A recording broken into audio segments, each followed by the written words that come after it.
मी आता खिचडी बनवत आहे। हे अद्रक लसूण कोथिंबीरची पेस्ट केलेली आहे, ही मिरची, हे टोमॅटो आणि मुगाची डाळ आणि तांदूळ आहे। आता मी ह्याच्यामध्ये घालते जिरे मोहरी। आता मी तेलात जिरे मोहरी टाकलेले आहेत। आता हे तेलात चांगले भाजू द्यायचे जिरे मोहरी।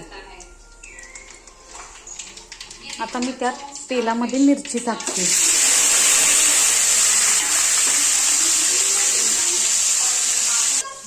आता लसूण अद्रक कोथिंबीर पेस्ट हे पण टाकते भातात।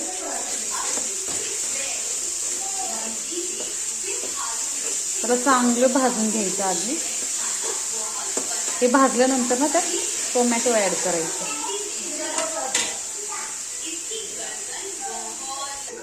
आता मी त्यात टोमॅटो ऍड करते। त्यालाही चांगलं भाजून घ्यायचं। आता त्यात मी ऍड करते हळद।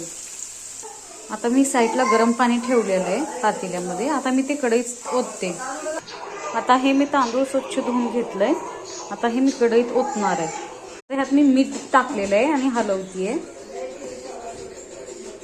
आता हे खिचडी बनवतीये।